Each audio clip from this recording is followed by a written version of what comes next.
¿Qué tal, amigos y amigas? Excelente mañana para ustedes. Gracias por elegir los medios comunitarios de Corape para continuar informándose en este 2025. Esperamos que este nuevo año traiga cosas maravillosas para cada uno de ustedes y, por supuesto, cada una de sus metas se cristalicen. Nosotros avanzamos con nuestra misión de informarles a través de los medios comunitarios y en este momento vamos a desarrollar la entrevista del día y para ello saludamos a nuestro invitado Alejandro Calderón, quien nos acompaña aquí en los estudios. Él es politólogo y catedrático, así que, señor Calderón, buen día. Gracias por aceptar esta invitación.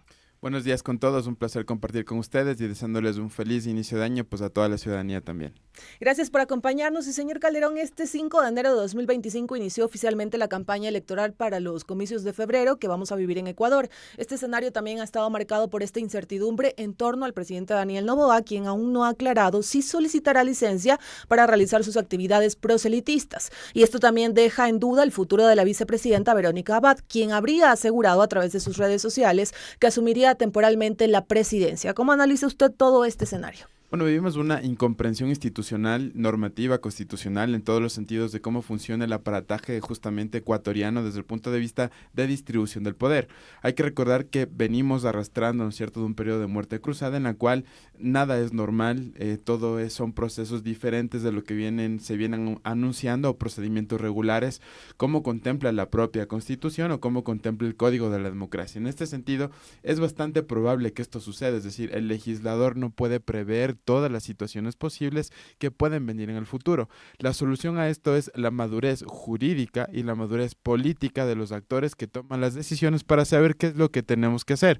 Si nosotros nos vamos justamente al punto de vista político, jurídico, legal, hemos visto cómo hay una confusión increíble, la Asamblea Nacional imponiendo licencias que no tiene la competencia para hacerlo, el presidente de la República diciendo que ahora va a tomar licencia, luego no va a tomar licencia, luego sí va a hacer campaña, luego no va a hacer campaña, tenemos varias vicepresidentas y esto tiene que ver porque no hay una comprensión de cómo funciona la institucionalidad democrática y porque no tenemos una madurez política. Ojo, esto no es culpa ni de que existan vacíos legales, ni de que todo no esté previsto, sino de que los actores en realidad no están actuando con madurez política. ¿Qué es lo que evidentemente para todos los ciudadanos puede resultar obvio?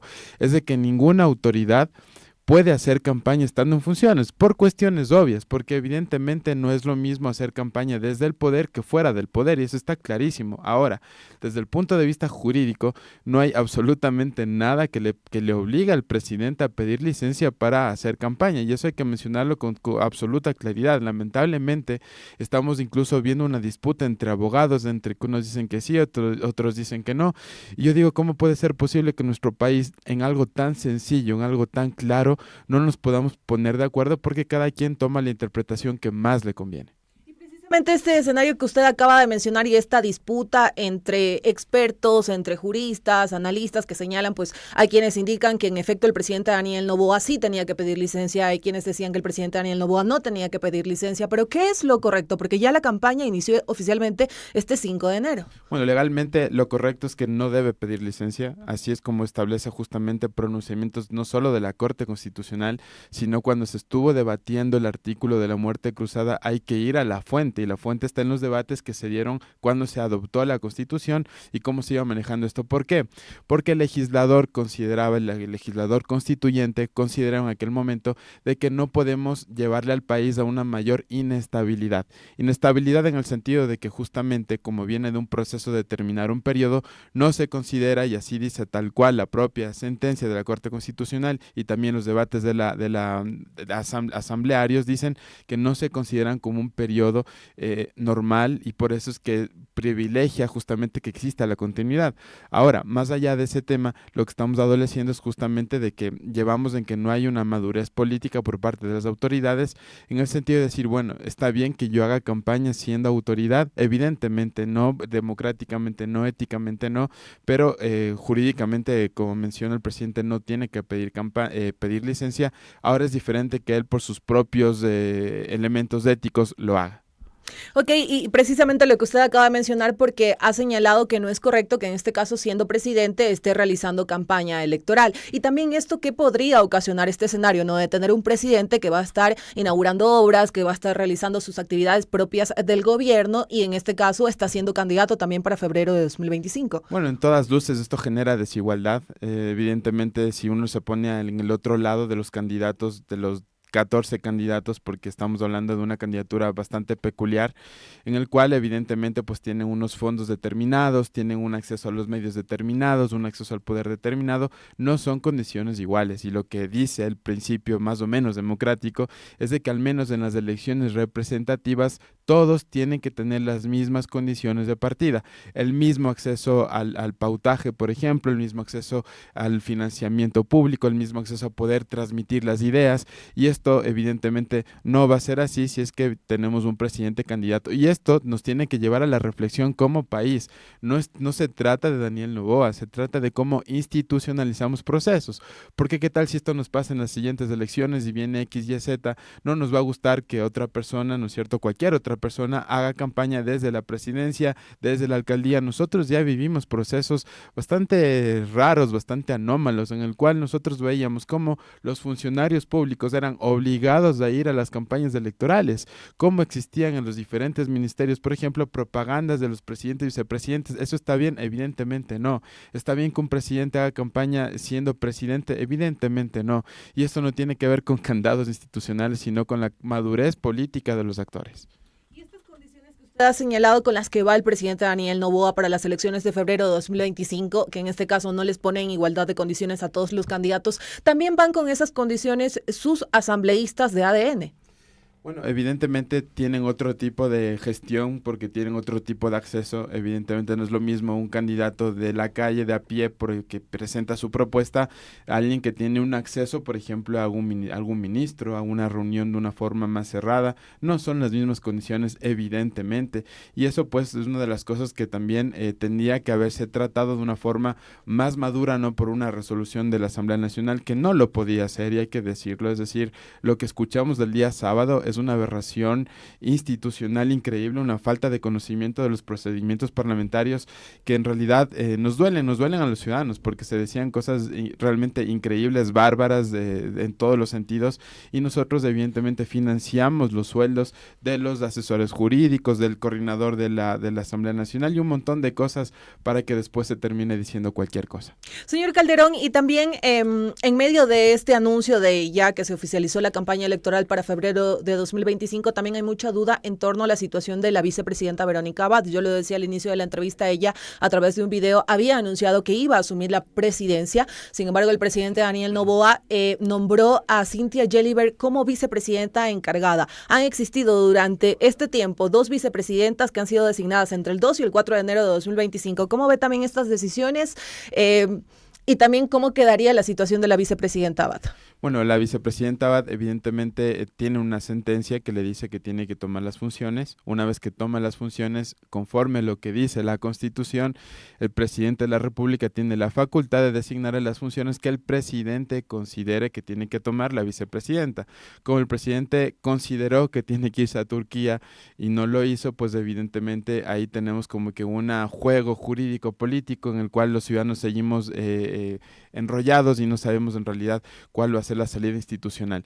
Pero en realidad el punto más importante de esto es cuál es el sentido de la figura del vicepresidente.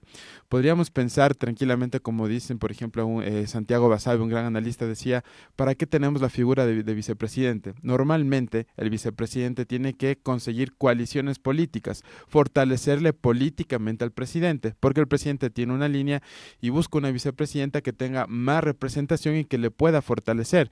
En el Ecuador nunca hemos tenido un vicepresidente en estas condiciones o en este sentido, y después, como el presidente tiene la facultad de designarle las funciones que él considere, hoy puede estar en Turquía o mañana puede estar a cargo de los sectores estratégicos, como pasó con Rafael Correa. Entonces, una de las posibles soluciones de esto es decir, cuál es la figura del vicepresidente, como figura institucional, cuáles son las funciones que tiene que desempeñar, y después si es que vamos a pasar a esto porque no tenemos una estructuración política, más bien nos pone en riesgo, porque pongamos el ejemplo de que nosotros podamos escoger por separado presidente y vicepresidente. Imaginemos, por el ejemplo, que el expresidente Rafael Correa se presenta para candidato a vicepresidente. Tendríamos un presidente, supongamos Daniel Noboa, vicepresidente Rafael Correa, el país iría a un caos increíble, con lo cual evidentemente tenemos que ver institucionalmente qué funciones tiene que tener el vicepresidente y cómo no, volvemos al mismo tema de siempre, cómo están trabajando las formaciones políticas a tal punto, porque cuál es el origen de lo que estamos viviendo hoy en relación con Verónica Abad y Daniel Noboa, es que son dos personas que nunca comulgaron una línea política y que se presentaron a hacer campaña sin ni siquiera tener un tipo de afinidad, lo cual se demostró desde el primer día que asumieron el poder. Señalado este tema de que no comulgaron en la misma línea política, también la importancia de definir como que el rol de la vicepresidenta, pero en medio de todo esto también la población se cuestiona a través de redes sociales y en otros espacios si es idóneo que el presidente Daniel Noboa en este caso nombre, como lo hemos mencionado, a dos vicepresidentas entre el lapso de 2 y el 4 de enero, y ahora ya está Cynthia Gelliver como vicepresidenta encargada. Bueno, está claro que no, es decir, el hecho de que tengamos diferentes vicepresidentas de un lapso de tiempo corto quiere decir de que algo anómalo sigue sucediendo y eso genera una inestabilidad institucional.